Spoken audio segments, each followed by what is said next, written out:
दोस्तों जैसा कि आप जानते हैं रेलवे एनटीपीसी का अभी क्या है ना कि सिटी इंटीमेशन जारी किया गया है। बहुत सारे लोगों का क्या है ना कि उनका सिटी इंटीमेशन नहीं दिखा रहा है।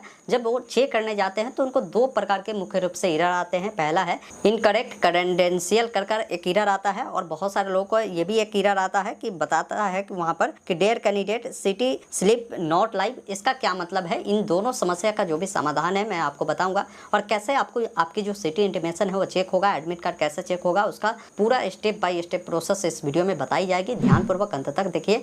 पसंद आए तो इसे लाइक और दोस्तों के साथ शेयर कीजिए। ऐसे लगातार अपडेट के लिए चैनल को सब्सक्राइब कीजिए ताकि आगे भी इस प्रकार की जो भी अपडेट होगा ना आपको मिलता रहेगा। फिलहाल अपने स्क्रीन पर चलते हैं, पूरी जानकारी स्टेप बाय स्टेप बताते हैं। दोस्तों अभी आप देख पा रहे होंगे हम एनटीपीसी ग्रेजुएशन लेवल के ऑफिशियल वेबसाइट पर है, जहां से आप अपना जो सिटी इंटीमेशन है वो देख सकते हैं।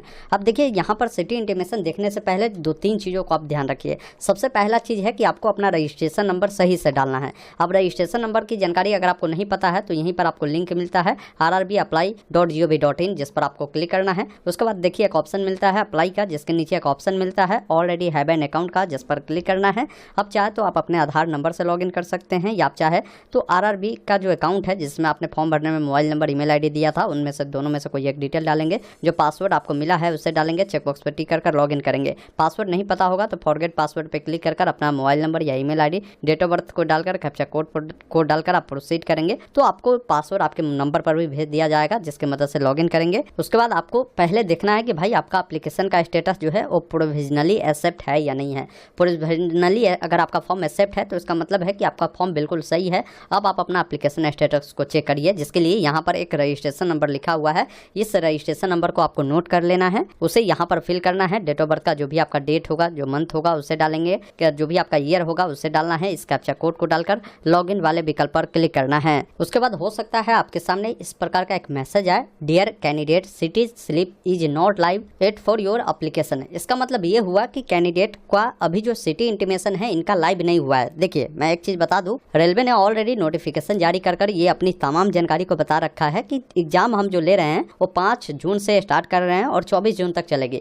अब जिन कैंडिडेट का मान लीजिए एग्जाम जब भी हो, जैसे मान लीजिए किसी का 5 का है, 6 का है, 7 का है, 8 का है, तो इन सबका सिटी इंटीमेशन जो है दिखा रहा होगा, क्योंकि ये सिटी इंटीमेशन आपके एग्जाम से ये 10 दिन पहले ही दिखाएगा। ये ध्यान रखिएगा। अगर किसी कैंडिडेट का अगर 24 जून को एग्जाम है तो इनका कब दिखाएगा? 14 जून को इनका दिखाएगा। ऑफ कोर्स है किसी का मान लीजिए एग्जाम जो है 10 जून को है तो इनका मान लीजिए इनका 30 या 31 को दिखा देगा। तो इस अकॉर्डिंग आपको ये चीज़ों को समझना होगा कि आपके एग्जाम से 10 दिन पहले ये दिखाएगा। और आपका एडमिट कार्ड, अगर किसी का एग्जाम मान लीजिए ये 5 जून का है तो इनका एडमिट कार्ड 4 दिन पहले यानी 1 जून को जारी कर दिया जाएगा। ये ध्यान रखिएगा। तो ये एरर का जो समाधान है आपको यही है कि डेली बेसिस पर आपको लॉगिन कर चेक करना होगा कि आपका जो सिटी इंटीमेशन है वो आया है या नहीं आया है, आपका एग्जाम अलॉट हुआ है या नहीं हुआ है। दूसरा, काफ़ी सारे कैंडिडेट को मैं देख रहा हूँ कि ये एरर आता है इनकरेक्ट क्रेडेंशियल का। इसका क्या मतलब है? तो ऐसे कैंडिडेट को मैं कहूँगा कि सबसे पहले आप डैशबोर्ड को लॉगिन करें, जैसा कि मैंने बताया, और एप्लीकेशन स्टेटस को देखिए। अगर आपका एप्लीकेशन स्टेटस यहाँ पर रिजेक्ट है तो आपको वही एरर आएगा इनकरेक्ट क्रेडेंशियल का।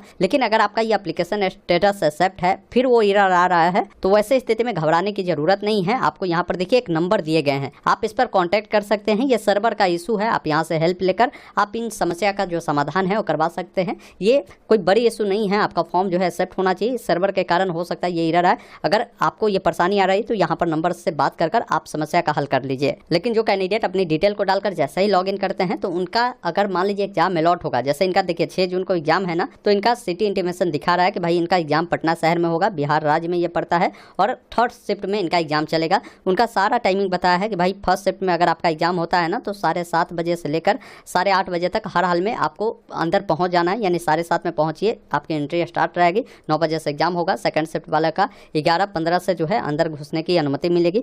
12:15 तक जो है गेट क्लोज हो जाएगा और 12:45 से आपकी एग्जाम होगी। वही देखेंगे जिनका एग्जाम अगर 1st शिफ्ट में है तो 3 बजे से एंट्री स्टार्ट रहेगा, 4 बजे बंद हो जाएगा, 4:30 से एग्जाम होगा। तो ये चीज़ें हैं। अगर आपको वो सब एरर आ रहा है तो उनका तमाम समाधान मैंने आपको बता दिया। इसमें कहीं भी परेशान या पैनिक होने की जरूरत